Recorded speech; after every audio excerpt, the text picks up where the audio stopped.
Boa tarde, Campus Party. Falar um pouquinho aqui sobre negócios de impacto social, falar um pouquinho sobre como é possível ganhar dinheiro e provocar transformação social, impacto em comunidades. E esse tema tem sido bastante discutido durante muito tempo. E eu fico muito feliz de, aqui na Campus Goiás, a gente poder trazer novamente esse tema num palco incrível, assim como foi na Campus Day Roraima. E eu acho que esse tema tem sido bastante recorrente e discutido, porque não tem como fugir. A gente já tem várias startups, vários exemplos, inclusive, de negócios que estão tendo alta sustentabilidade e provocando transformações, principalmente na base da pirâmide. Bom, queria começar a apresentação mostrando algumas manchetes que comprovam exatamente o que a gente fala na teoria. Algumas das startups de negócios de impacto que vêm durante muito tempo promovendo aí, sendo vanguardistas nesse novo cenário de fomento a negócios de impacto. E aí a gente tem a Renditalk, que é lá de Alagoas, da terra de onde eu vim, sou alagoano. Deixa eu voltar aqui. Sumar, que é uma startup também que conecta pequenos produtos, né, produtores a empresas que comercializam aí, principalmente na área de agricultura. Doutor Consulta, que é uma das mais conhecidas. Mochileiro pela Educação, que é o negócio de impacto do qual a gente hoje lidera e que surgiu balizado pelo ODS 4. E falar um pouquinho de quem eu sou. Meu nome é Tiago Silva, eu sou empreendedor social, líder e fundador do Mochileiro pela Educação, um negócio de impacto social que já caminhou em 80 cidades do país, em 12 estados, e distribuiu cerca de 11 mil livros e trabalhando soft skills e competências através da literatura, principalmente para atingir o ODS número 4 da Agenda 2030 da ONU. Então, quando a gente fala em negócio de impacto, a gente fala em curiosidade. Realmente são empreendedores sociais que são inquietos e que encontram uma problemática e que, através dessa problemática, tentam alinhar algum tipo de empresa, criar algum tipo de solução para um problema já existente que até anteriormente ainda não tinha sido validado, não tinha sido observado por empresas, somente por ONGs. E aí tudo começou com esse cara aqui, chamado Mohamed Yunus. Ele lá em Bangladesh, no seu país, começou a perceber que as mulheres da sua região não tinham capacidade de poder dar seguimento aos seus trabalhos porque não tinha grana, não tinha dinheiro. E ele, como professor de economia, começou a perceber isso e hoje ele é considerado o pai do microcrédito. Na verdade, para muitos teóricos, ele é considerado o pai do negócio de impacto social. Ele que fundou o empreendedorismo social nas suas primeiras dinâmicas.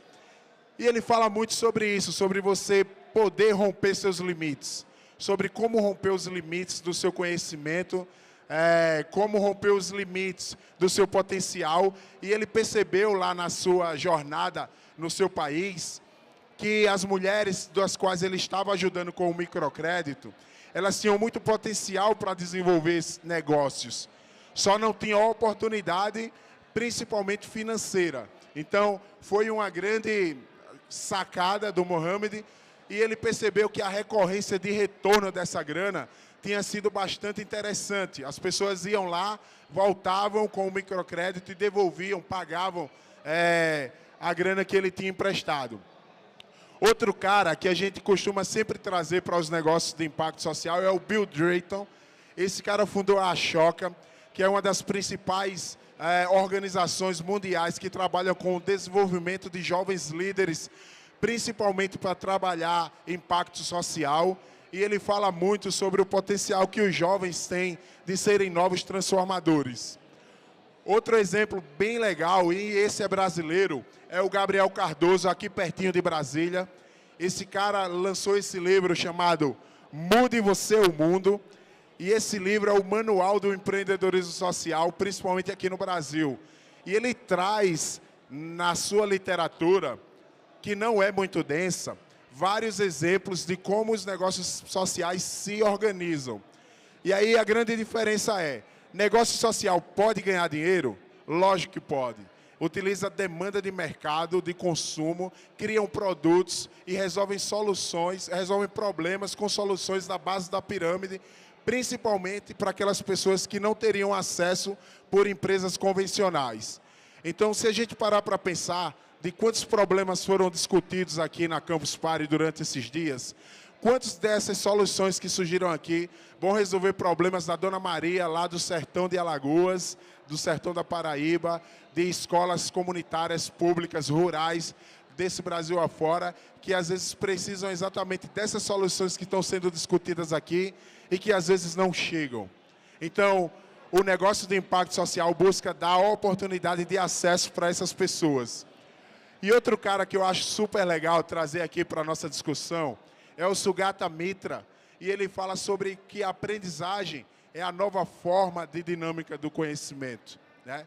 Ele diz aqui, ó, que habilidade, imaginação, criação são as novas formas que os jovens têm de trabalhar. Então, pensa com a gente, quantas dessas pessoas que passaram por aqui durante esses dias tiveram acesso, por exemplo, a um curso de programação formal? Se a gente fizesse uma pesquisa, seria uma porcentagem muito mínima daqueles que fizeram o curso formal propriamente dito. Muitos são autodidatas e que aprendem exatamente praticando. Então, o negócio de impacto social ele também visa isso, fazer com que as pessoas pratiquem, experimentem, validem suas soluções, pivotem, mudem o seu pensamento, mas utilizem principalmente a estratégia das startups para poder criar esses negócios de impacto. E aí eu queria trazer um vídeo para vocês que fala muito sobre essa questão do engajamento, porque para começar um negócio de impacto, a gente precisa engajar pessoas. E eu acredito que o verbo engajar pessoas é um dos verbos mais difíceis que existem. Primeiro, você tem que, assim como toda empresa, criar uma missão, uma razão de existir para o seu negócio de impacto social. E essa razão de existir, ela também tem que vir com uma data de validade. Em algum momento, o seu negócio de impacto social ele tem que deixar de existir. Porque se você está atuando na base da pirâmide, são situações de vulnerabilidade social muito forte. Manter o seu negócio de impacto social ali para manter as pessoas, que é a sua demanda, na mesma situação, praticamente você não mudou nada.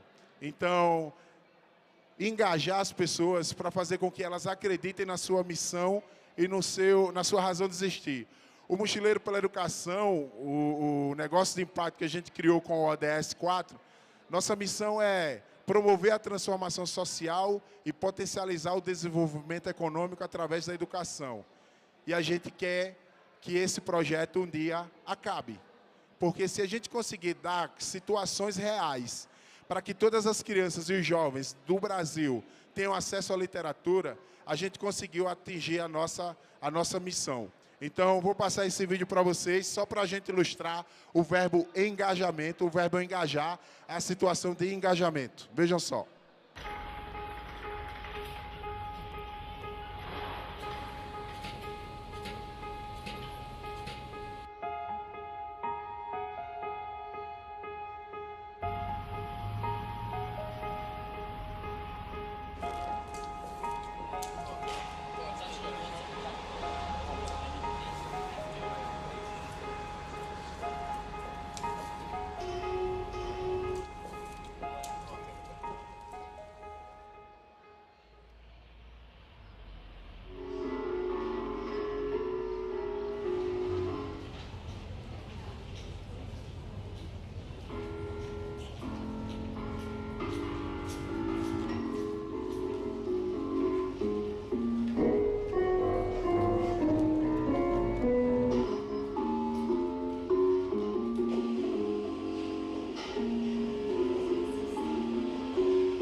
bem legal, porque imagine que duas situações bem parecidas. A primeira escada fosse um negócio convencional, né, que todo mundo vai pela escada rolante, e surgisse um negócio de impacto sem muito engajamento, que seria a escada convencional que a gente conhece. Para você poder engajar essas pessoas a primeiro confiar num produto de negócio de impacto, em uma solução, você precisa mostrar um diferencial muito forte para eles, né? E é muito difícil, principalmente, criar mecanismo de romper uma barreira de desconfiança. Negócio social não é terceiro setor, não é ONG, são empresas de fato que têm na sua construção, no seu capital social, nascem com um CNPJ, e esse CNPJ tem que ter sustentabilidade financeira, ele tem que realmente criar mecanismos de venda e fazer com que essas pessoas acreditem que a sua solução, que o seu negócio está resolvendo uma problemática social ou ambiental. E aí, basicamente, a definição bem cruazinha do negócio de impacto social é essa aqui, ó. Modelos de negócios com diferentes formatos jurídicos para resolver problemas sociais e ambientais. E nesse sentido, qual era a grande problemática? Como encontrar mecanismos para diferenciar das ONGs. O primeiro deles é que a ONG ela não pode gerar receita e lucratividade. Você não pode, numa ONG, dividir o lucro entre os acionistas, os criadores da sua ONG. No negócio de impacto social, você tem duas formas. A primeira, você pode dividir o lucro entre os acionistas, e aí a Artemisia tem uma grande frase que ela diz: entre ganhar dinheiro e mudar o mundo, fique com os dois. Ou você tem também uma teoria onde você não divide a lucratividade, você reinveste todo o montante do lucro na sua empresa até ela chegar no equity, e aí é onde você começa de fato a ter despesa e lucratividade pareados, e aí você consegue, a partir daí, ter capital social e capital de giro para poder começar a dividir seu lucro. Então, são duas teorias que são bem interessantes. Então, ó, como eu falei, tem que ter um propósito de gerar impacto explícito na missão. Se não tiver claro, você acaba perdendo uma grande oportunidade de engajar pessoas a comprarem do seu produto. Outra coisa interessantíssima, tem que mensurar o impacto. Vou citar um exemplo para vocês. No Mochileiro, qual era o impacto que a gente mensurava? A quantidade de livros que a gente distribuía. Aí eu chegava para um potencial investidor e dizia, ó, ele perguntava, qual é o seu impacto? O impacto que você está causando. Eu dizia, eu distribuí 1000 livros no sertão. Aí a pergunta que vinha logo de cara, e quantos jovens leram os livros? E aí eu não tinha esse número, porque eu ainda estava preso numa ação efêmera da distribuição do livro. Chegava e distribuía, e o número é muito legal, né? Quando você diz assim, distribuiu 1000 livros e tal. Quando você fica na cidade e você começa a trabalhar empreendedorismo, utilizando literatura, aí você começa a formar o pensamento empreendedor dos jovens através dos livros os quais você só ia distribuir. Você fica uma semana e começa a trabalhar exatamente o pensamento empreendedor. Como?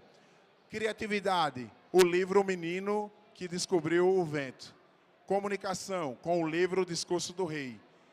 Tomada de decisão e análise de dados, com o livro Moneyball, O Homem que Mudou o Jogo. Inteligência emocional, com o livro Extraordinário. E não é por acaso, é de propósito que a gente seleciona os livros através da nossa pedagoga, com livros que têm recortes visuais de filme. Para quê? Para que a gente possa encontrar um rapport, uma conexão com os jovens, através de 2 canais, da literatura e do visual. Então, é muito interessante que vocês mensurem e avaliem esse impacto, para que vocês não percam a oportunidade de ter um número constante de transformação, para que você não perca a oportunidade de conseguir investimento de um potencial investidor aí que quer conhecer o seu negócio de impacto. Como eu falei, geram receitas próprias. Dificilmente você vai ver um negócio de impacto social pedindo doação.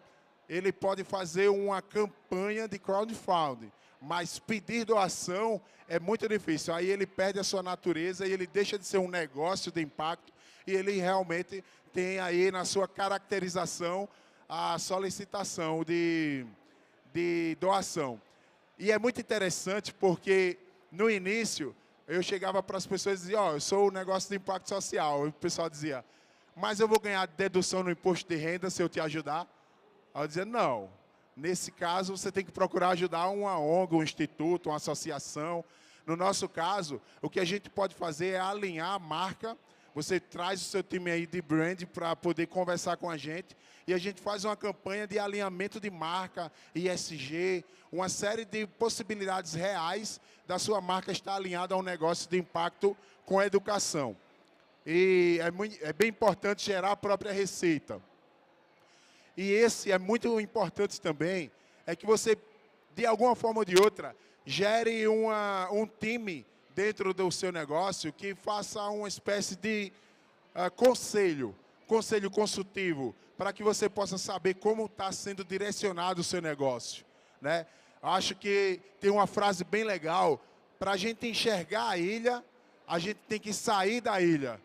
A gente fica muito preso, trabalhando, focado no nosso negócio e às vezes acaba não percebendo como que as outras pessoas estão observando nossas estratégias.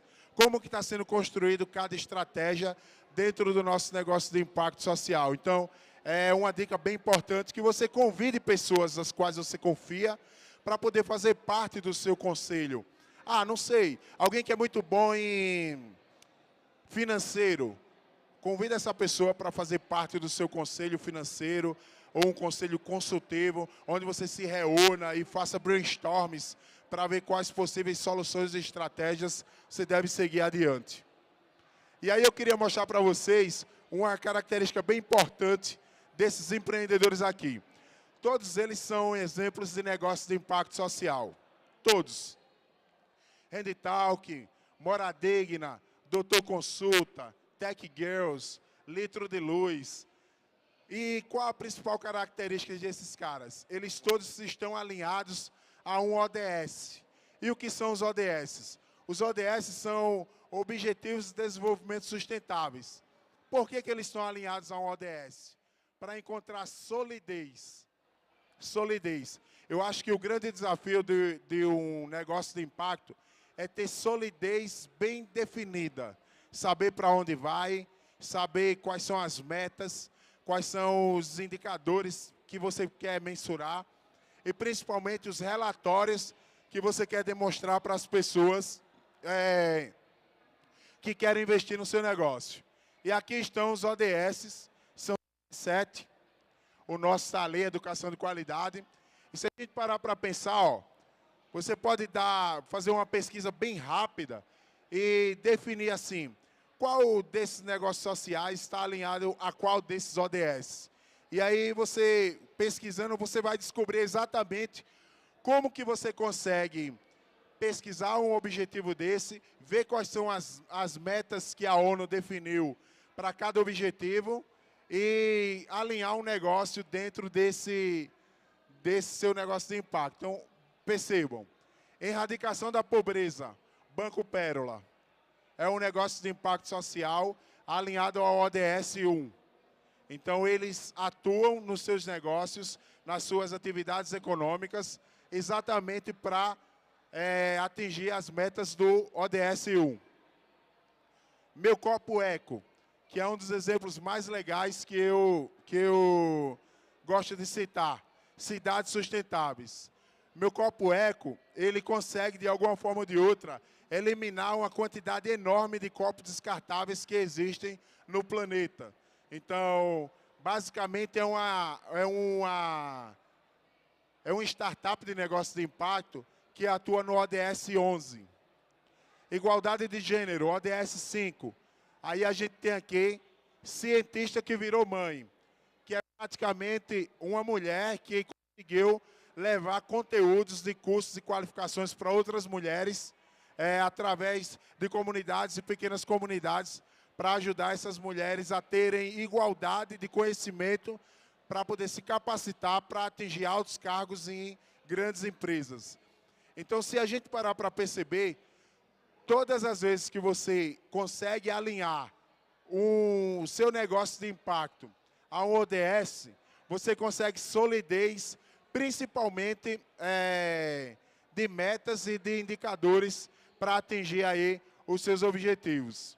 Litro de luz. Litro de luz é um exemplo bem clássico também. E eu acho que é um dos mais conhecidos do Brasil. Consegue atingir o ODS 7, energia acessível e limpa. E o mais engraçado, o mais impressionante deles, é que a tecnologia deles é a mais simples. É uma garrafa PET com água colocada contra a luz, que promove, através da física, iluminação nas residências, principalmente no sertão do país. Então perceba como, às vezes, a gente não precisa de ter uma empresa de base tecnológica para poder fazer um negócio de impacto social acontecer. Basicamente, o que os negócios sociais pedem é que ele atuem com a base da pirâmide, com pessoas que não têm acesso, principalmente pessoas que são de baixa renda e que, de alguma forma ou de outra, têm um produto acessível para essas pessoas, acessível para esse público.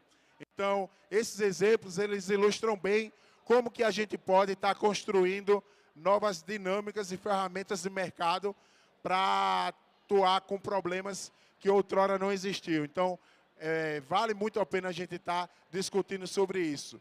E eu acho que conexão de negócios de impacto é uma coisa bastante interessante. E eu queria trazer também mais um vídeo para vocês falarem, para vocês conhecerem os novos desafios do mundo, como a tecnologia e os negócios de impacto social podem ajudar as pessoas. Vejam só.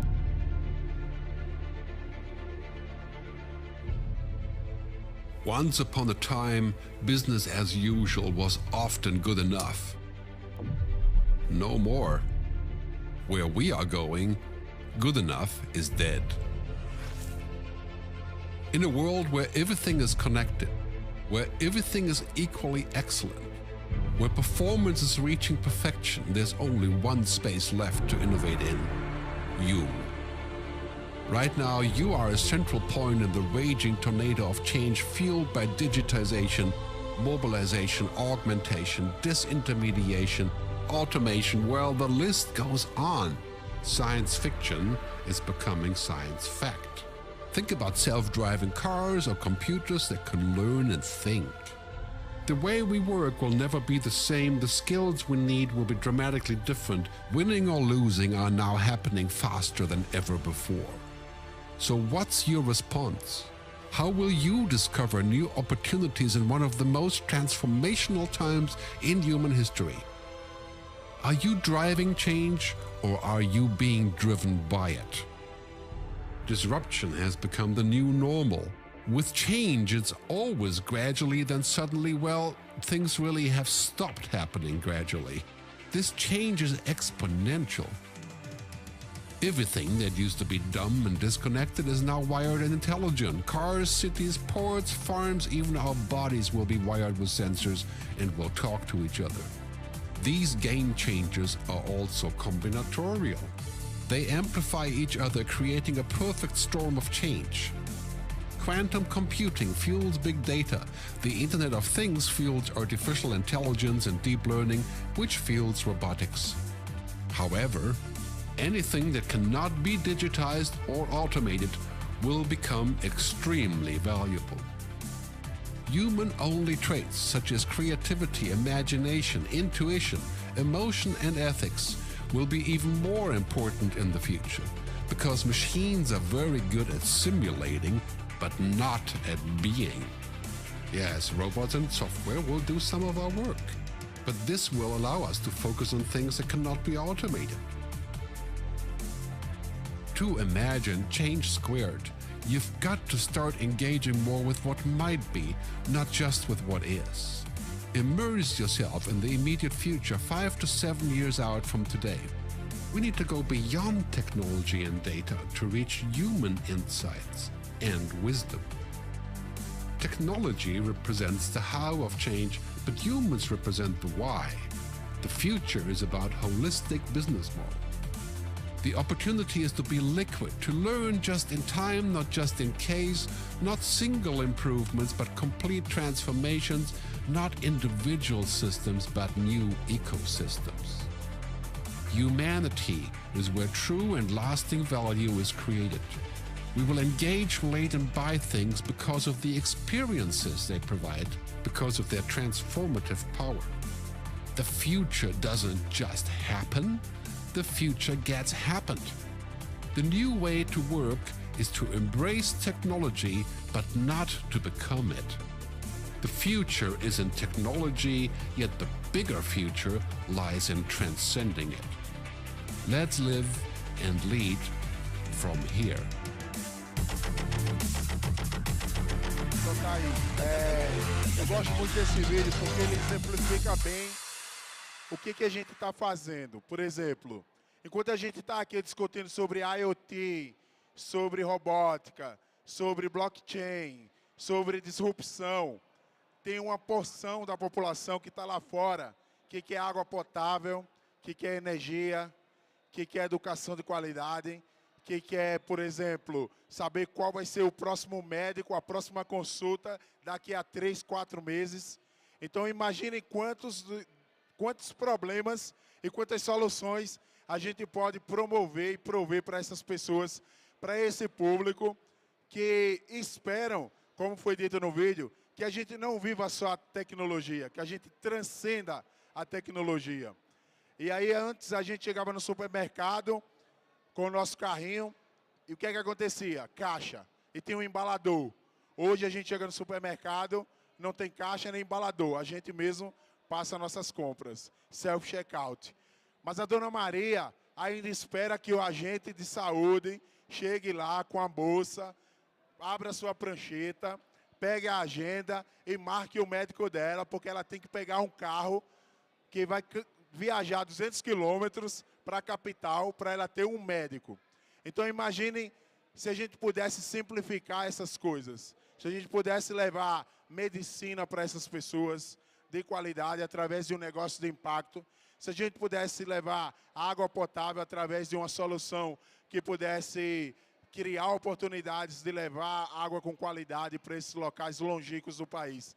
E acreditem, já viajei bastante por esse país e ainda tem muito a ser feito, e a solução não depende somente das políticas públicas. Acho que a gente também, como agente de transformação, criadores de soluções como somos, e principalmente observadores e inquietos como empreendedores, também temos que prover essas soluções para essas pessoas. E elas podem pagar dentro de um valor que seja alinhado ao negócio de impacto social com propósito. Eu acho que esse é o grande X da questão. Quando se não tem acesso, falta o propósito de alinhar um negócio que dê possibilidade real dessa pessoa ser inserido. No ODS, a grande frase que eles levam como mote é: ninguém fica para trás. E eu acho que esse é o grande segredo do que a gente está fazendo aqui. Se a gente pudesse criar essas soluções, seriam bem interessantes. Porque enquanto a gente está discutindo um mundo complexo, ambíguo, incerto e volátil, as pessoas estão discutindo se ela vai ter realmente amanhã como poder levar seu filho para a escola e se vai ter escola. E como será o aprendizado no novo tempo? Através de quê? De novas tecnologias, a escola vai se remodelar. A gente vai pensar numa escola onde criatividade, imaginação, autoaprendizagem, robótica, projetos sejam o grande X da questão e o grande segredo para desenvolver novas competências, ou simplesmente alfabetizar as pessoas para que elas de fato aprendam e sejam inseridas no novo ambiente. Então, esse conceito aqui foi um conceito que veio da Guerra Fria. Esses caras criaram um negócio chamado Mundo VUCA, e eles percebiam que esse mundo tão incerto, volátil, ele tinha transformações muito rápidas, muito rápidas. E um cara chamado Jaime Scasio veio trazendo uma nova dinâmica. É também um futurista, e ele disse: não, o mundo não é mais VUCA, a gente nem está passando mais por um mundo assim. Quando chegou a pandemia, ele criou uma teoria do mundo Bene. O mundo agora é frágil, é ansioso, não linear e incompreensível. Então, a velocidade das transformações, ela meio que saltou de 1 para 1000, numa proporção. Então, se a gente cria uma solução hoje, amanhã pode ser que essa solução não sirva mais para o público-alvo, para a persona que você criou. Mas eu volto a falar, um negócio de impacto social, para a Dona Maria, para o seu José, que nunca teve acesso, com certeza essa sua solução vai servir. Porque as pessoas estão em camadas diferentes de acesso à tecnologia e às soluções. Vou citar um exemplo. Quando eu chego com a mochila de livros nas escolas, tem muita gente que diz assim, cara, a gente não tem nem biblioteca aqui. Quando a gente faz a escolha da cidade para onde a gente vai, a gente escolhe pelo IDH da cidade. Então, cidades com menor IDH são cidades com potencial de receber uma visita do Mochileiro pela Educação. E a gente percebe que os jovens nunca tiveram acesso a um livro. Então, percebam que um livro físico, escrito, impresso, é a única tecnologia de conhecimento que essa criançada tem. E eu lembro que eu sou da fase que ia lá na biblioteca, pesquisar em dicionário, em enciclopédia, qual seria o conteúdo que a gente ia apresentar no trabalho. Trabalhar com a geração que ainda vive nessa situação, para mim tem sido bastante difícil. Porque eu percebo que aqui, ó, ninguém mais precisa de um dicionário. A gente faz uma pesquisa rápida na internet e a gente tem a resposta da qual a gente queria. Mas nesses locais, a resposta ainda está em coisas que para a gente está ultrapassado. Só que essa velocidade aqui, ó, ela não está contemplando todo mundo. As pessoas ainda nascem, crescem, reproduzem, morrem e vivem sem ter acesso a uma tecnologia simples como o próprio smartphone, como o próprio computador, que para a gente é uma coisa que é muito acessível hoje. Qualquer um pode falar sobre smart cidades, cidades inteligentes, aplicativo para pegar ônibus, para marcar consulta, para pedir comida. Tudo isso a gente tem acesso, não é verdade? Mas essas pessoas não têm acesso a nada disso. Então, os negócios de impacto buscam exatamente atingir essa lacuna, essa parcela da população que não foi contemplada. E não é problema, porque não foi contemplado, porque não é infraestrutura que não tem. A gente percebeu aí na pandemia quantos alunos subiam nas mangueiras, nas árvores, para poder ter acesso a uma aula virtual. Quantas cidades não têm acesso à internet de qualidade? Então, a gente abriu uma lacuna muito grande entre quem tem acesso e quem não tem. Então, mas nesse sentido, existem muitas empresas querendo investir em negócios de impacto social, principalmente nessa sigla aqui, ESG, que aqui é ambiental, vem do inglês, né? Ambiental, social e governança. E um relatório da ONU de 2015 falou o seguinte, que ganha quem se importa. 63% dos líderes brasileiros falam que nos próximos anos vão deixar de investir em negócios que não são ESG, que não estão na sua pauta preocupação com o social, com o ambiental e principalmente com relatórios mais transparentes nos seus negócios. Então, não é só uma tendência, é uma realidade que veio para ficar e que tem atingido principalmente a base da pirâmide, como a gente fala. Então, a gente vê aí rodadas de negócios, principalmente fundos sociais, investindo pesado em negócios de impacto. Doutor Consulta já recebeu um investimento muito forte. A própria Rendital em Alagoas é uma das startups de negócios de impacto mais premiadas no mundo, porque conseguem promover a inclusão da comunidade surda na era digital. Então, um público que outrora ficava muito de fora, acabou tendo acesso a esse nicho, porque um simples aplicativo, anteriormente, conseguiu dar a eles uma oportunidade. Então, eu acredito que o mundo, de fato, está nas nossas mãos. Acho que os jovens, como o Sugata Mitra fala, tem muito potencial para poder criar novas dinâmicas de mercado. Acho que pensar mais sobre ODS, sobre negócios de impacto, sobre como a gente pode promover a inserção de novos públicos nem dinâmicas de mercado não é uma discussão que termina numa palestra de 45 minutos, 50 minutos. Acho que é uma discussão que vai além daqui. Acho que a gente tem que levar essas pautas para hackathons, para maratonas, para discussões, principalmente em fóruns, para que a gente possa entender que existe mercado, que existe público e que já tem gente fazendo. Que não é uma coisa que alguém inventou negócio de impacto social, não. Os negócios já existem e a gente já vem tendo muitas pessoas com resultados importantes.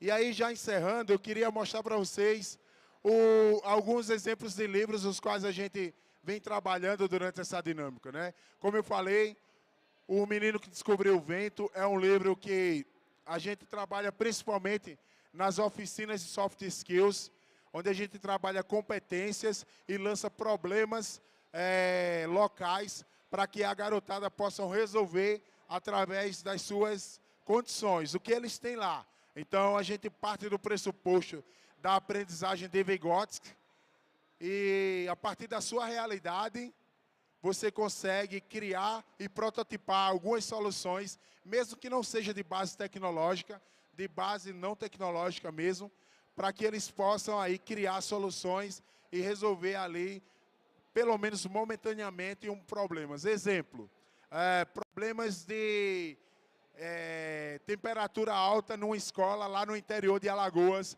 numa cidadezinha chamada Coruripe.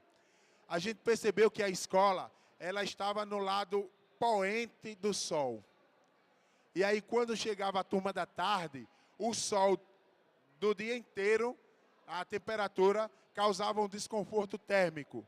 A gente criou paredes verdes com materiais de PVC e garrafas PET, que não é uma coisa de outro mundo, mas que eles simplesmente, preocupados só com o problema, eles não tinham essa visão de que uma parede verde poderia, pelo menos, amenizar a temperatura daquela escola. Então, a gente lançou para eles o problema, fez um brainstorming. Perceba, a gente não chama de brainstorming, né? A gente chama, tipo, coloque ideias aqui, mostre um monte de ideia, porque tem que falar a língua e a realidade dessa garotada. Então, a gente faz coisas simples, mas que traz resultados efetivos para que essa garotada possa, de alguma forma ou de outra, e assim como o William, trazendo novas soluções e novas dinâmicas de mercado. Outro livro, como eu falei, é O Homem que Mudou o Jogo. Por que a gente traz O Homem que Mudou o Jogo? Porque a gente começou a coletar dados das pessoas das cidades, para que eles pudessem ler números. A garotada não lia dados, tipo assim, quantas pessoas nessa cidade tiveram cirurgia de catarata no último ano.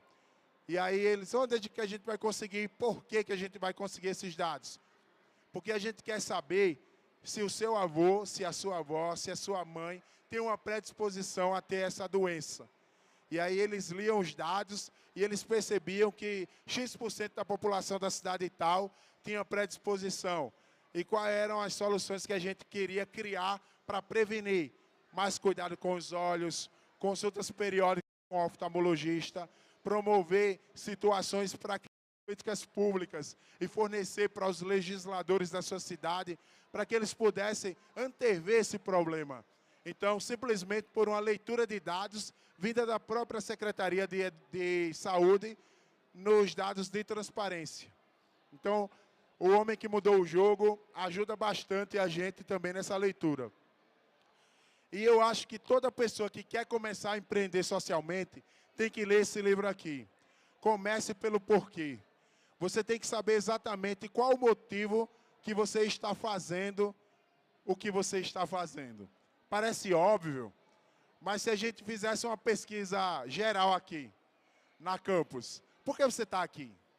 Por que você está aqui? Por que você está assistindo essa palestra? Exatamente porque algo fisgou você.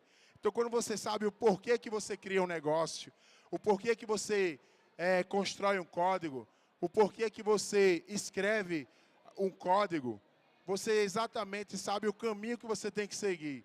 Muita gente se perde na jornada porque não é nem o foco, é a constância do que tem que fazer para atuar num problema do qual ele identificou e que no meio do caminho se perdeu nas estratégias. Então, acho que esse livro aqui ajuda bastante a você unir criatividade e imaginação, que são duas competências muito, muito importantes para quem quer trabalhar com negócios de impacto social. Eu acho que essas dicas, alinhadas ao que a gente já discutiu com ODS, com ESG e principalmente com alinhar a sua ideia de negócio de impacto a uma solução viável, aplicável, não precisa ter escalabilidade como uma de base tecnológica, mas ela precisa atuar na base da pirâmide, nas relações sociais e principalmente na parte mais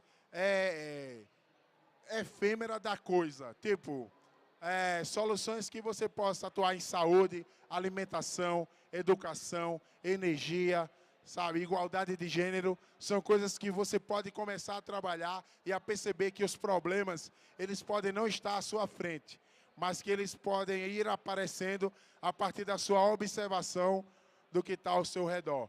E eu acho que esse livro vai ajudar bastante vocês.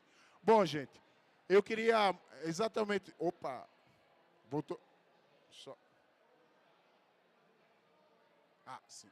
Bom, eu queria deixar meus contatos aqui, queria abrir para perguntas, se alguém tiver alguma pergunta, e dizer que a gente, no Mochileiro pela Educação, está caminhando firme com as nossas propostas de construir um mundo onde mais jovens leem, um mundo onde mais jovens empreendem e um mundo onde mais jovens inspiram, através de todas as nossas ações e atingindo a meta 4.4 do ODS 4 da ONU, que é a educação de qualidade. Acho que esse é o grande mote do Mochileiro pela Educação, e deixar meus contatos, e espero que a gente possa se encontrar numa próxima oportunidade.